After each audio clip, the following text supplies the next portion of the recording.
For especially younger kids, you can just print out. This meeting is being recorded. You can just have them color that and put it down. Another option is to give them the opportunity to create something that represents this.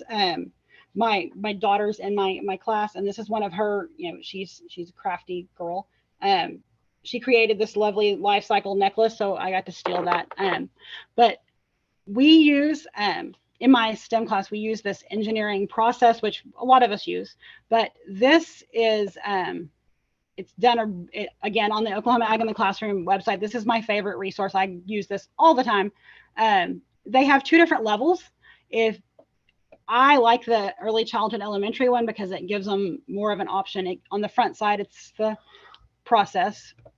On the back side, it has where they can draw or write, depending on what level they're at.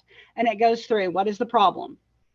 So what are they trying to create? The solutions, what's their plan? What materials do they need? And what steps are they going to take? And I have them show me those 3 things before they go any farther. And then we test and we retest. And it talks about, and then they ask, did your plan work? What changes could you do to make this better? So that's the early childhood elementary one. And then there's an upper level process template that looks similar. It has more lines for them to write on. Pretty much the same. So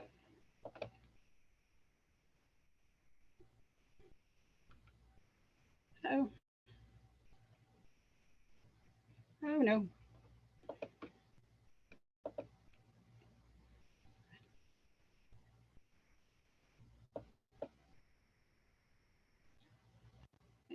Let's see, hold on.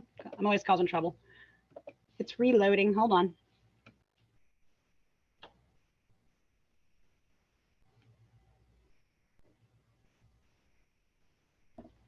It's forcing me to slow down a little bit is what it's doing.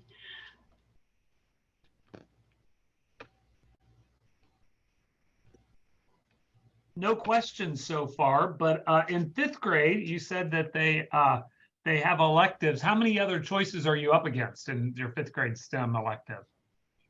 So the 5th grade, they don't have as many as 6th grade. 5th grade they just have 3 electives because they only get to pick 2 electives each day. 6th grade gets to pick 3. So they get a little more opportunity. My 5th grade classes are always the fullest classes though. 6th grade likes to play sports and move because they get to do those competitive things where my 5th graders want to come and they want to be out in the garden and they want to do the hands-on science. Right, and do they pick you for a quarter, a month? How long is the elective for?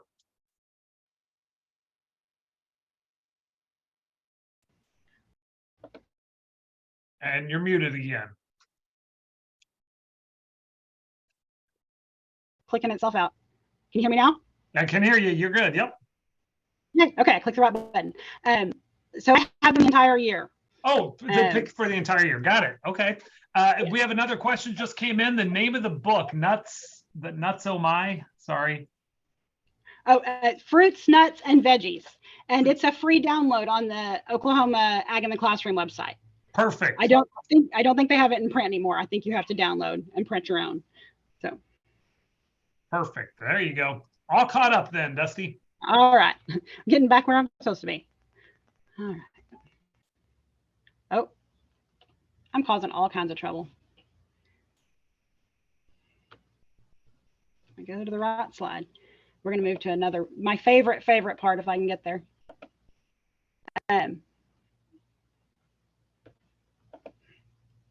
Don't make me start from the beginning. Okay, we'll just go from the beginning and I'll click through quickly. I am so sorry. This is being not very nice to me today.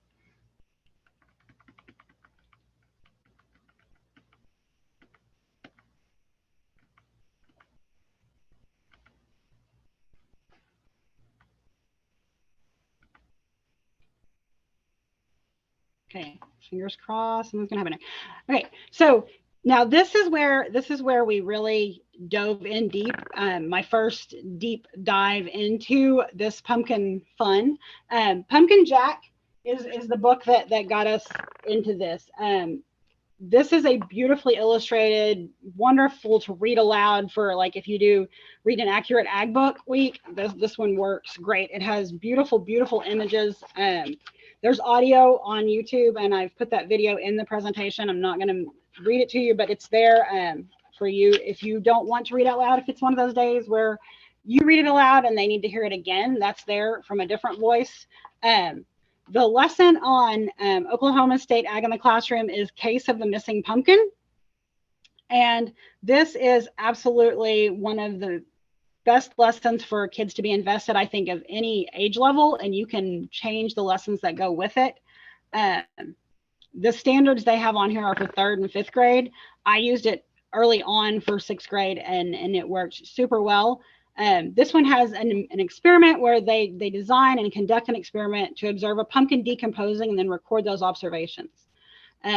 This can happen whenever. We have pumpkins. I have pumpkins right now, I'm going to show you here in just a minute, that are decomposing. The first one I did, we put in a fish aquarium. We put one in a fish aquarium, we carved, we put one in another fish aquarium that wasn't carved, and then we put the same things outside to observe. One was carved, one wasn't, and we had to put signs outside, don't steal our pumpkins, these are science projects. The ones in the classroom in the aquarium started decomposing, the one that was carved, and it smelled absolutely atrocious, so we covered it with saran wrap and more saran wrap and more saran wrap, and we would tape it up, and the principal would come by and ask what smelled in my classroom. So I learned quickly that was not the best way. What we do, and I found that works best, is this lovely plastic container. It has a great lid, and we found that it seals it tight enough that we don't get the stink coming out. And if the kids want to take it outside and open it, they can do that, and it's not as messy. We've definitely had, this year the kids were more, they wanted to experiment. We tried some smaller containers, and we have some really gross pumpkin, like it's got that compost tea kind of thing going, but we can't smell it. It's sealed and it's good. This one has just some masking tape around it to remind them not to take the lid off, because if they do, it'll smell. We try lots of different ways with this. We also just, I have one pumpkin that we grew last year still hanging out, because I'll have some of those kids back, and they're waiting for this one to start decomposing. It's just been hanging out in the classroom. It's still like in good shape. And once it starts, we'll either put it in one of those containers, or we'll take it out, put it in the garden, and see if we can get it to grow. And that's where our pumpkins, we have 3 big pumpkin plants growing right now, and they just came from that decomposition, that it decomposed, it fertilized itself, and then we're growing them. But it has all these really cool components. If you're doing it in October, obviously carving the pumpkin face, you could put the candle in there, see if that makes a difference. Any of those cool things you can change. It has the great vocabulary there with it to tell you, any of those questions, any of those words those kids might need. And then it has another thing where you can write some adjectives to describe the disappearing pumpkin. You'll find that the kids want to come in and check it every day, or they want to talk about how gross it is. If they get their dirt from outside, depending on where they get it, they might get some roly-polies in there. And we had it was just like a really cool side thing where they were documenting how many new roly-polies they were seeing every day. So they were watching those decomposers on top of that. But that's just a really good, this is that good investment that you're looking for, and for them to go home and talk to their parents about, or talk to their friends about, kids that you don't have in class coming by saying, hey, can we see that rotten pumpkin? And it opens up the discussion for agricultural things that you want to talk to them about. These are some pictures from our experiments. Notice the garden outside has grass in it because the kids aren't here.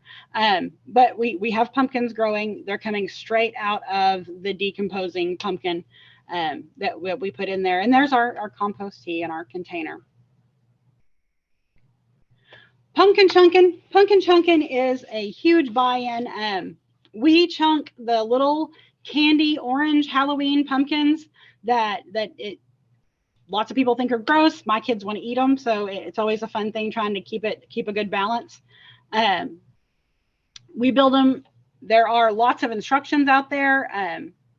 We build them out of popsicle. I give them popsicle sticks, rubber bands, spoons. My fifth graders tend to stay with, they'll Google an image and get stuck on it.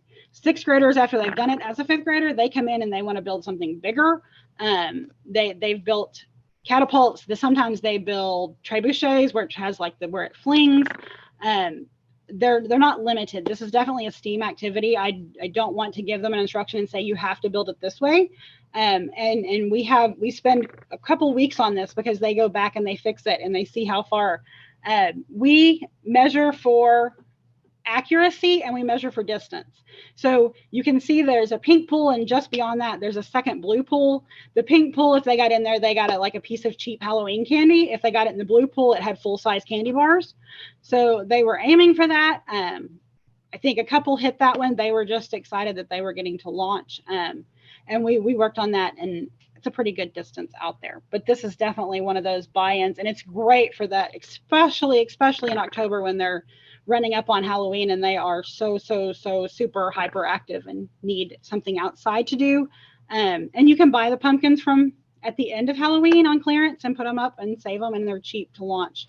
And then sometimes it'll stop them from eating them if you tell them you bought them last year. It normally won't. Pumpkin stress balls. This is like a testing time. You want them to come back in and talk about that. You can build these out of lots of things, and depending on how crafty you are, I'm not crafty, but we put polyfill in them. It makes a really cool popping noise, and it has this squishy feeling, and it doesn't make a mess when it pops in another teacher's class, so they don't tend to call and yell at you.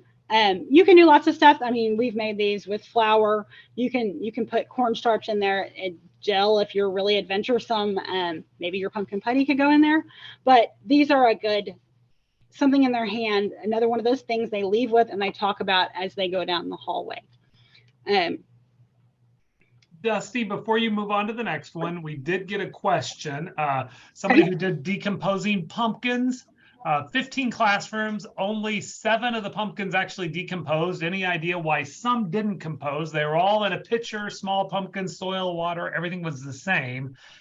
What do you, well, I mean, I think you and I were talking beforehand. I actually serve as the school board president of a small school district in Illinois, and we actually invested in the R0 machines post-COVID. And those are the UV lights that, we found out that was doing everything to them. You talked about how your janitors were coming in and spraying things, and sometimes those adding chemicals could do that if you don't have 100% of the control. Any other options or any other things you think you might think of? We got several more questions about decomposing pumpkins too. So we'll see what I can answer. I'm not a professional. I'll answer what I can. So this is one of our tests. It has 3 different chambers, and it's like sand, and then we had soil like that we bought from Walmart, and then we got soil from outside, and we watched to see what could decompose fastest, and we found that if those outside, it has decomposers already in it. So we're bringing in those little bugs that we don't see in the soil. So that could be if it's just a sand or a soil that doesn't have anything, it may just be sitting and waiting. That's like this pumpkin over here. It's not decomposing. It hasn't been. My kids stabbed some of the others with pencils. They decompose faster because they were the air, the germs, those kind of things were going in. I don't know. And then you factor in environment. Was it too close to the heater? Was it further away from the heater? There's all sorts of things that it could be. Great science activity, though. I'll let you go on, but we wanted to we got several. Everybody loves pumpkin jack and rotten pumpkins. Nothing like that. So it's so much fun. That is absolutely my favorite. All right, let's see. We're going to move on. We're going to do like my kids' absolute favorite activity real quick. Kahoot was cool for a while. Then my 6th graders moved on to Blook It really quick.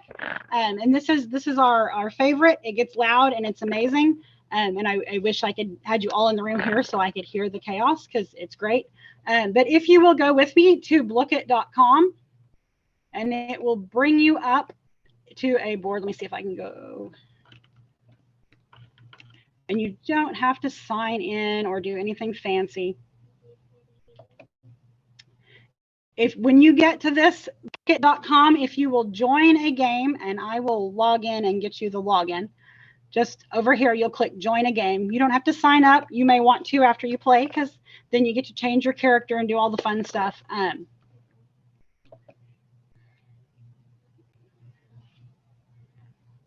Okay.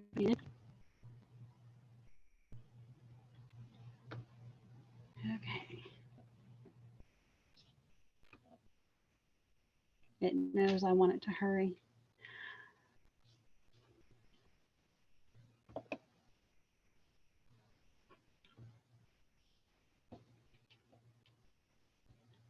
Come on.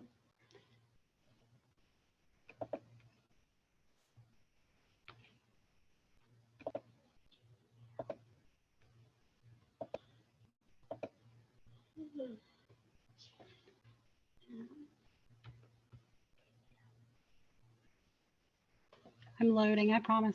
It's loading slowly. There it is. And it has other options. You can host lots of different game types, depending on the type of kid you have. But I asked my daughter, and she told me this was the best one. Obviously, that fun.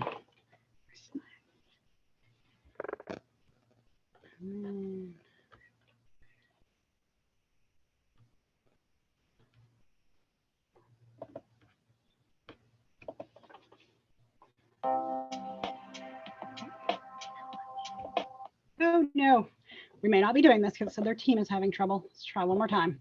It's not me, it's their team. It was working earlier, of course.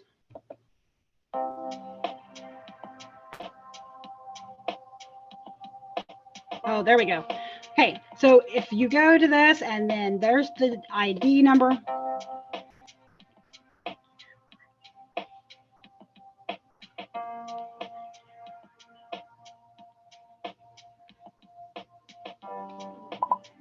Okay.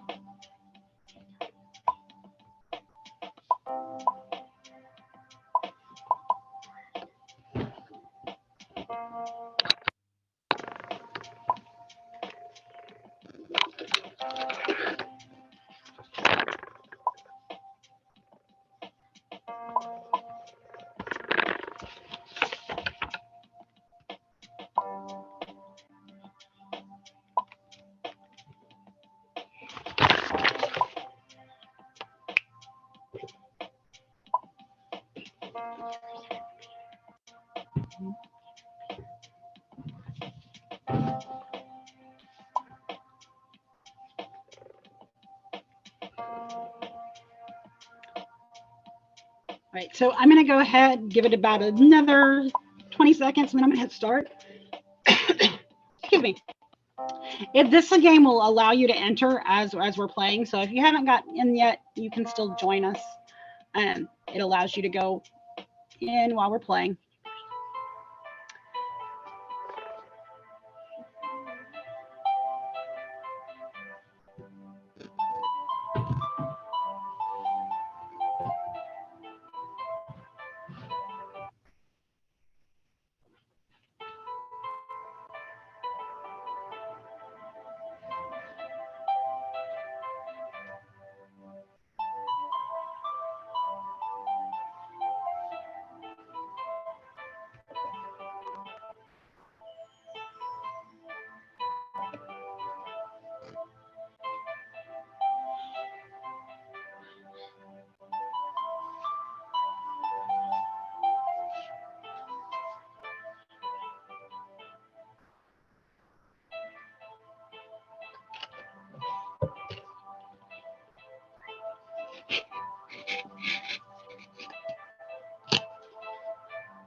Okay, so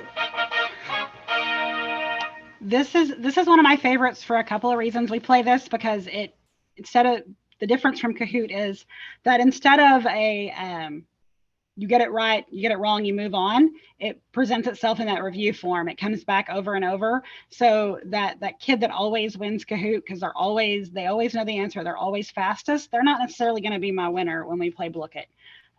Because some of those other kids are quickly picking up how to move, and they're also playing strategically. Who do we swap with? Some of the other games, they have like really cool,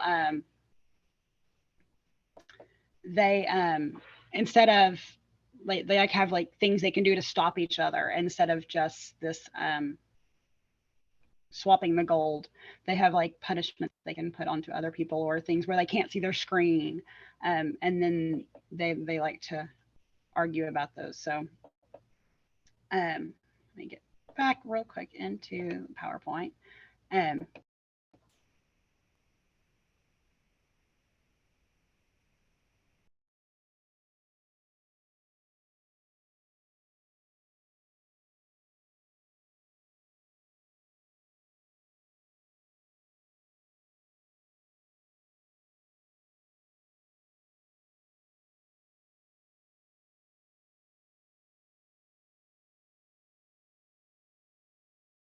You're muted again, Dusty. Sorry, we missed all that after you clicked on.